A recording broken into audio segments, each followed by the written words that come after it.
Hey guys, welcome to the Cosmic Panel. Where today we're going to be doing a Cosmic Calamity with the X-Men Sins of Sinister event. What an amazing event this has been, spanning over 11 issues. This has been phenomenal. Any major thoughts or ideas going in, Elias? Well, I'd just like to say that this is our first positive Cosmic Calamity. Yeah, I was going to say, it really is the first one where we're like, yes, this was good. Yeah. Really shows the state of the comic industry at this point. Every event is just ass.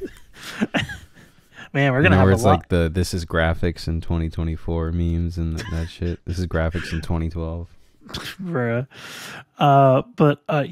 This event, I'm very happy that we can now talk positively about an event instead of being like, wow, this was dog shit.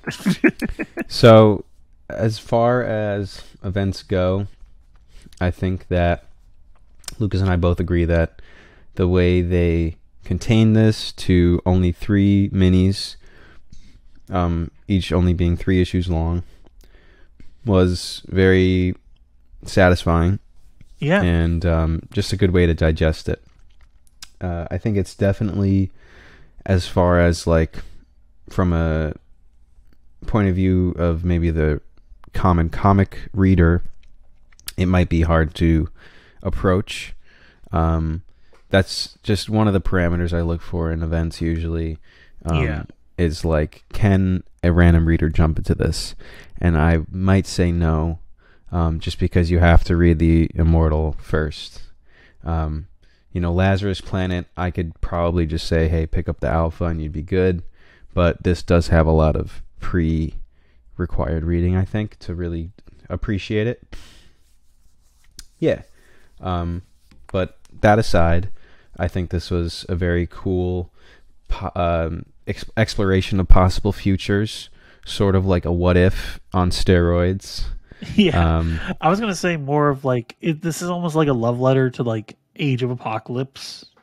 I want to say, yeah, because it's fair. Very much in that realm, but just like what if we took it to the extreme? Right. It's a lot to take in. I think you could probably benefit from reading issues more than once. Yeah, definitely like Nightcrawlers. Yeah, for me. Every issue jumps a significant period of time. Times 10. Times 10. So first book of each mini is 10 years into the Sinister era, then 100, and then 1,000. So it's pretty high concept, pretty crazy. But for any X-Men fan and any real mutant lover, this is a blast. Yeah. I like this one descriptor that someone used, that someone said this is Star Trek meets Star Wars meets Dune. And I honestly think it's very fitting. Because, it really is just exactly like that. It's an intergalactic scale. Yeah. All the books feel important, which I was worried about, like one book feeling less important than the other. Yeah. But it all felt important, it all felt pivotal, and even when it felt like something wasn't important, like the Juggernaut being shot to Thanos, like that small detail came back around and was huge. Right. I also love the first issue is still my favorite. I think the Alpha is amazing because it really it's just the culmination of everything. Right. And it just shows you how awful this is going to be. It really gets you like invested as soon as you read it. Yeah. Sinister is a character that you love to hate. Yeah, Kieran Gillen writes him so well. Yeah. Kieran Gillen he writes Sinister and all 3 of the other suits very well. Yeah. What was your favorite book out of the 3? Well, I would say Immoral probably. That's probably my strongest one. I feel like it kind of, it started as my favorite, and then maybe Nightcrawlers overtook it by the end. I was gonna say Nightcrawlers. I would say issue 3 was perfect. Yeah. I think Nightcrawlers, maybe on a second read, I think I might think Nightcrawlers. But right now I'm going to say Immoral. Yeah. Immoral started off really strong and kind of, the middle was okay. Like, it was good, but it didn't feel as proactive as the other. Like, Nightcrawler felt like, oh man, a huge period of time jumped. And then Nightcrawlers ended so, like, far ahead. Right. It really felt like a large plan had taken place and really got drawn out. True. But yeah, no, let's go over each series, quote unquote, just a little bit, just so that we can discuss our thoughts individually on them. So Immortal X-Men, what do you think of it? Well, Immoral, I think was kind of the meat and potatoes of the event for a little bit there. Just in the way of like, it focusing on the Quiet Council and kind of giving us that main lens and main conflict. Obviously, that's what we were left with at the end of Immortal was, hey, Sinister's planted these evil uploads to the rebirth process of the Quiet Council. So we really wanted to see, or at least I really wanted to see what happened with Charles and what was going to happen with each of those members, because they're each such powerful mutants. Yeah. So to see Emma end up with just fucking a mech. Yeah, well, that, and also just the Sidorak body was really crazy. Hope being killed and then being cut up into pieces. And Charles being, just unabashedly evil and just being like, taking his power to the nth degree was really cool. So yeah, Immoral was where you want to go for the meat and potatoes of the event, I'd say. I would say Immoral was very much space politics. Right. Which is if you're looking for, yeah, exactly, like the meat and potatoes, I 100% agree. Like, if you're trying to get like the bare bones of the story, the skeleton of it, you need Immoral. Immoral makes the skeleton, and then everything else kind of builds out from there. You get the tendons and muscles from Nightcrawlers, and then I want to say you get the actual like full rest of the body from the cartilage, from Storm. Yeah, the little like enamel in your teeth. But yeah, I really think Immoral was a great, especially as it was the first one that released. Was it the first one? No. Storm was, yeah.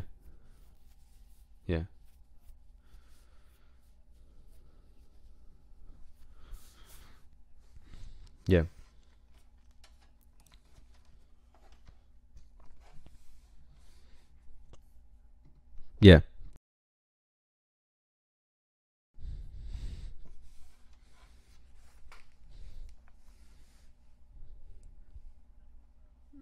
Storm and then Nightcrawlers. Yeah.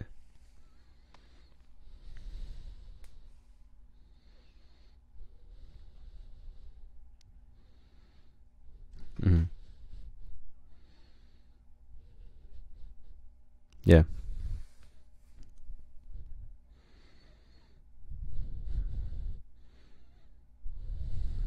Yeah. Yeah.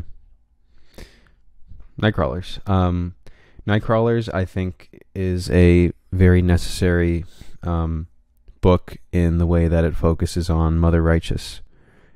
She's clearly a player to be reckoned with in this event, and I think you get really great exposition and further depth into her character, and she builds this church of Nightcrawlers around her, basically, to do her bidding. And yeah, I think this was a very solid book. I think it had some real deep cuts in it, to when they would like travel to Earth and find other mutants, like they found Dr. Nemesis, was it? Yeah, Dr. Nemesis. Completely just evolving like every issue or whatever. That was crazy. So It just became a whole planet. yeah. Yeah, he was just floating around at the end there. That was really funny. Yeah. But yeah, really liked that one as well, but I think it's like the next level of X-Men fan. It's almost, you know what I mean? Like if I had to say like what level do you have to be to enter, like that and would Moral's be like the very next level. like, yeah, you understand like the major players, and that's all you really need. Right. This one, it was like significantly. I will say, Nightcrawlers was the most high concept out of the three, because not only are you dealing with like magic and Dominion, but you're also dealing with like multiple clones, but like the clones are like more pivotal to the plot. Like they're not just clones. They're specific, like because of their DNA, because of who they are, they are different, and you have to recognize that. And you have to know about the power behind people praying to her and believing in her. Exactly. And what else? There was one other thing, but I forgot. But yeah. But yeah, no, it was Nightcrawlers. Nightcrawlers was really interesting, very high concept. I definitely think it takes the cake for being the Dune, Dune-esque book out of that three. Yeah. Since it's so like, it took me multiple readings to get the first issue, and just because the language, and then second issue felt easier, and then third issue was the easiest. It progressively got easier as you got more and more accustomed to the group. Sure. I would say though that, well, the one thing I was going to add from earlier is you also had to know about Spirits of Variance. Yes. Because Banshee was basically her right-hand man. Yeah, you did have to know that from Legion of X, but like, it isn't pivotal to read Legion of X. Is it additional stuff that helps, like explaining why Kurt is mutating and why Dr. Nemesis is also mutating, and where Mother Righteousness came from? Yes. But do you need it? I don't believe so. I don't believe you read it, so I did not. So yeah, you were able to pick up pretty easily. Yeah. I would agree that it got easier every issue except for when Mother Righteous pulled that heart out and was like, I'm going to pass this down so the past me is going to know this information, and I'm going to capture all the data in here, and it's going to be magically sent back. It's like, oh, fucking hell. I like that, though, because she's not... it just took me a minute. I just liked it because it was like very much like, and now I'm going to villain monologue. But like, it was exactly like what I expected, because she legitimately thought she won. She was like, okay, I win. Cool. Yeah. And I like that she didn't do that until she was like, oh yeah, no, I 100% won. Yeah. And it was like, oh shit, I monologued, didn't I? Yeah. What was she trying to say whose heart that was that she had? So no, it was a bunch of spells that she had. It wasn't an actual heart. Okay. And like at the end of Omega, at the end of Dominion, I thought she was saying something about it had to be someone's heart who was pure or something. So it was from the baby.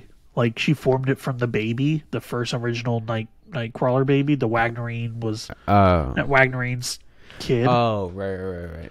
Yes, but I don't believe it's their actual physical heart. Maybe it is, but I'm pretty sure it's because the baby was still alive. Yeah, and Wagnerine got it. Okay. Yeah, gotcha. But either way, it's just a bunch of magical spells, and it's the essence of Wagnerine's baby and all these different things combined. Gotcha. Plus all a these powerful techno-organic virus. And, all that powerful shit. Yeah, so it was just a lot of like planning. It was basically everything they collected over the years. Everything that she wanted them, like getting certain stuff from Asgard and etc. It was all to build this one thing. Right. Okay. Oh, okay. I was going to say, lastly, Storm and the Brotherhood. What do you think of that? Storm and the Brotherhood, I would say, introduces a lot of new mutants. Yeah. So this was a different one. Maybe I would say the weakest out of the three. I would say it started out the weakest. I think it ended pretty. Yeah, that's true. I think the first issue was very much cliche, but I think that's the point. I think it was supposed to be like, here's your cliche hero fights back against evil story, except they don't win. That's it. Like that. Right. That was the like major twist. Is like, no, you don't win. Yeah. You guys lose. And yeah, no, I really. The reason this one is necessary, I would say, to the plot is because they're trying to recover the lab the whole time. Yeah. And they're trying to break into the lab, and they end up being guardians of the lab, which they kind of say at the end there. They're like, Storm and her brotherhood are doing everything they can to keep people out because they found a way in, right? So yeah. This was pivotal to the main plot in that way. But yeah, a lot of New Mutants, and John Ironfire was one of them. I didn't think I would care much about that character, but obviously he lasted all the way till the end and became a very important part of the puzzle. So I thought that was cool. You actually felt sad when he died. Yeah, like it's like wow, but like also the reference he survived. He had. He was one of the 3 left, so it wasn't even like a tragic death. It was just sort of like he got to kill Sinister, like shit like that. Like they made him pretty significant, which I thought was cool. Very true. I love that his blood just becomes metal. Like that's so fucking badass. That was so crazy. I was like, I wasn't expecting him to survive, and I'm Magneto helmet too. Yeah, that was also sick. Yeah. But yeah, and then like when Sinister was just like, yeah, I'll just give you a batch of Iceman, and it was like immediately he just fucking insane. Yeah, that was and like sick Charles too. Is like, Eric.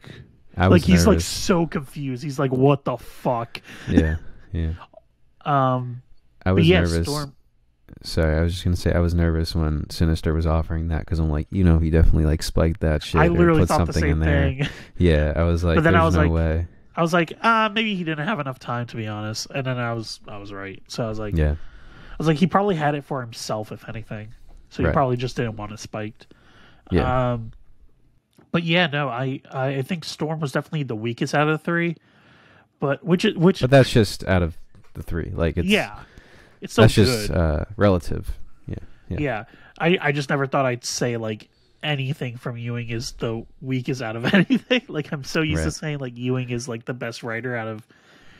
But like I think it's more because I think the best issue from that was issue 2 where Storm is like, because you get to this point, you're so invested, you're working with Destiny, you're getting Storm, and then Destiny gets killed. Yeah. And I was actually surprised by that. I was like, whoa, I was not expecting Destiny to die. Yeah. And then also and then Storm being like, yeah, no, if we use this, we erase all the lives. There's no point. Yeah. And she didn't want to do that. She didn't want to take that leap. Yeah. It's pretty surprising. Yeah, it was. Very in character though. Yeah. But yeah, this last issue, let's go over some of the stuff. Fucking Sinister isn't the first Sinister to become a god. To reach Dominion, yeah. So our diamonds did not reach Dominion. So Orvis Stellaris actually died in the he did originally. Right? Yeah, he did. I was wrong. So I looked back. He actually did die when Storm invaded. Mm-hmm. Because that was the whole point. Was like she used her full power and she killed him. Okay. So it's a different Sinister from a different time. Yeah, right. So we don't know exactly. Yeah, we don't know yet. So, but we know they're outside of time and space, so it could literally be any version of him. Very interesting. I don't know when they're gonna follow up on that, but I expect soon because Mother Righteousness is just primed and ready. Righteous, yeah. I always say righteousness. I don't know why. Yeah, so that's interesting then, because Dominion left us with some questions. Yeah. But also, I think just sort of transitioned right into Fall of X. Yeah, perfectly. With the Quiet Council going down in the pit. So, yeah. Also, the new Immortal X-Men is going to continue, so that should be interesting too. Immortal's coming back, and Red is coming back. So that's exciting. And Storm's on the cover of both. Yeah. And it's funny because, those couple of customers came in the shop today, were asking, was it a satisfying ending? And I'm like, it didn't really end, but I couldn't say that. I said it didn't really end, but it transitioned right into Fall of X, basically. Yeah. It didn't really end. It's just sort of, oh no. It's just a jumping off point. More doom and gloom for the X-Men next. Like, I didn't expect Sinister to not get apprehended by Exodus, which was weird because that's exactly what happened in Destiny's Vision. So I think that was just a potential the future was altered. Well, I thought there was a reason they showed that one, though. You know what I mean? Like, when she was writing her book, she wrote that in because that was a specific vision. So, but obviously when in Dominion, Destiny was like, there's more of it. There's more future now. Because I guess they avoided the ending. They avoided the end of the Sinister era. Yeah. So that was interesting. I love when they finally get Sinister. Rasputin's like, yeah, and come from a different time. He's using Moira's to like, and immediately Destiny's like, yes, it's true. I couldn't say shit because he would just reset, and it was like, yeah, no, that was smart. Like, honestly, the fact that she like held that close to her chest is the only reason everyone survived. She's literally the only reason the entire timeline's alive. Destiny? Yeah. Also, my question is, how much of that timeline does she get to experience / see? I wonder if she like, does she know like how much time she got to spend with Raven? Like, yeah. I wonder how much of her future, her clairvoyance is experiencing that or just knowing about it. Okay. Because I want to know if like, did she experience all those years, or does she just know that happened? If you get what I'm saying. Yeah, I don't think she would experience it, but this does introduce a interesting scenario for Destiny, having traveled forward in time, or having existed forward in time, and then also being clairvoyant, it being brought back. Yeah. It's so weird. Yeah. I was very surprised that Rasputin 4 was just brought to the present day. Interesting. Cool choice. I kind of want Rasputin 4 to meet Magic. That would be cool. Yeah, I mean, it would be nice to have her in one of these Fall of X books, just around. Yeah. Also, apparently, John Ironfire is going to be on Krakoa now. Good. So it should be interesting. He's probably going to be on X-Men Red soon. He's probably an Iraqi citizen and probably going to move in or whatever. It's going to be like the original, like, this is how he is before everything. Yeah. That'd be sick. Yeah, but yeah, I'm really excited to see what happens. Also, fucking Sinister just breaking down and being like, there's no point. There's no point to anything. I'm just a speck between gods. It was like, I'm not even a speck between God's teeth or whatever. Yeah, and then Emma just being like, "Is it me or is his pleading seriously convincing?" And it's like, yeah, because he's not lying this time. Like, this is one of the few times he's not lying. What is it? A boy who cried wolf. You never trust him. And then Mother Righteous is like, yeah, you don't need to believe anything he says. Yeah, that's a serious issue now that Mother Righteous is in the X-Men's good graces, because she's just gonna fucking play him like a fiddle. She's gonna her whole plan, at least in Legion of X. Did I tell you about her plan in Legion of X? I think so. It was to just have David Holler. Oh yeah. Pray to her and swear his allegiance because he has everyone on Iraqi in his mind palace. If he does, she automatically becomes a Dominion. Yeah. So now she's going to even get more of a chance since they have confirmed Sons of X, which will be continuing Nightcrawlers and everyone's story. Yeah. But yeah, no, I think it's really interesting that we're taking off Exodus, we're taking off Emma, we're taking off Charles, and we're taking off Hope. Hope, who has been consistently the reason why anyone can resurrect. Did Exodus go in the pit? Yeah, everyone, all 4 of them went into the pit. I'm just forgetting the panel. Yeah. Yeah. All 4 of them went to the pit because they were the 4 ones that got killed by Sinister. So it was Hope, Exodus, Xavier, Exodus, and Emma? Yep. Those are the 4 that went into the pit. Because they were the ones that died. So until they can check for any genetic mutations, they have to just stay in the pit. Yeah. Which was, unironically, a smart call. It's smart, but it's also playing into There was no winning there, I guess, Yeah. basically. Because if it turned out they were infected by Sinister, they're fucked. If it doesn't, then they're still fucked. Yeah. So, but yeah, no, I really like my question now is, how are they going to resurrect people? Because Hope is the reason they were able to resurrect. So it's like, and they had a backup just in case she wasn't there. But now that they don't have her, does that mean resurrection's over for now? Does this mean that now everyone has one life again? That is the major question. I think it would probably be the best call going forward. It'd probably make things the most interesting. Yeah, to be like, everyone has one life. Don't kill yourself. Like, we can't resurrect you immediately. Like, we need y'all to like stop killing each other and risking your lives willy nilly. Yeah. And I would love to see a character literally just like be like, oh yeah, I'll be resurrected in a couple days, and then like they wake up like 5 years. They're like, what the fuck happened? Yeah, that'll be heavy.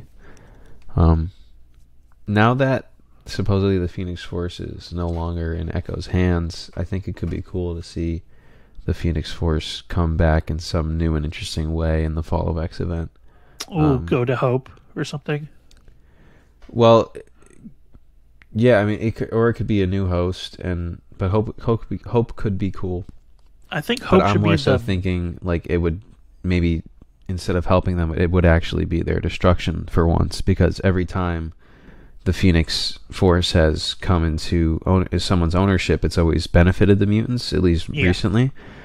So maybe if it could be a fitting like thing if it actually was their destruction for once.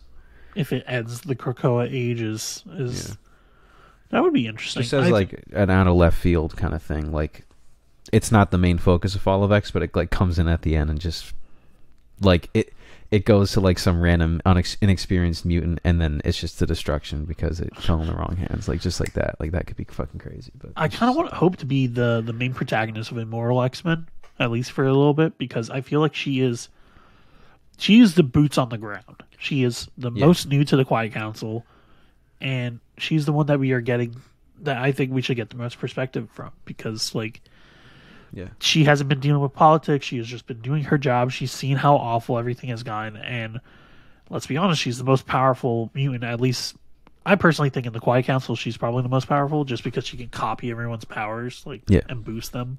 Mm-hmm. So it's like, I wonder what's gonna happen. I don't know how they're gonna get out of the pit. Yeah, well, the thing is, they proved in Sabretooth and the Exiles, they proved that you can escape the pit. Right.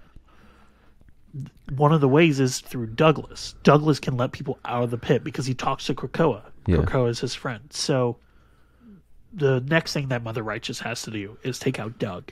Doug is a huge concern because not only does he talk to the entire island, but he basically has control of the entire island. Right.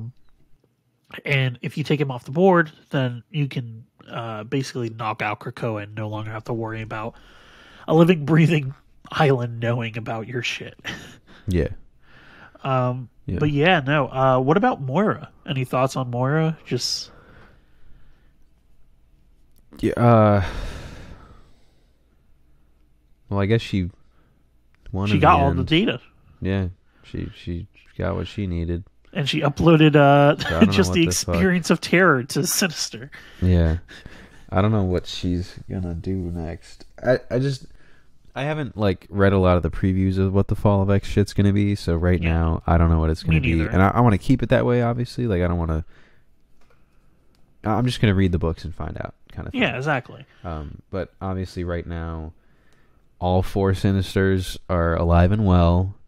In this current timeline, you're right. In this current timeline, and Moira has information, and Mother Righteous has a whole wing in her library of information. So there's a lot of potential threats to the X-Men right now.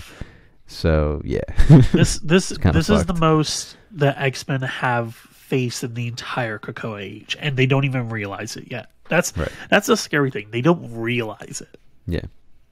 They have gotten complacent, and they don't realize that if they make a mistake, they're fucked. Right. But I think overall this event, I think was amazing. Like one of the tightest events I've seen in a minute. Easily, let's be honest, they could have stretched this way longer. I mean, 1,000 years. Like, they could have easily made this like 20 issues or some fucking gargantuan event. Yep. But they decided to keep it concise and short.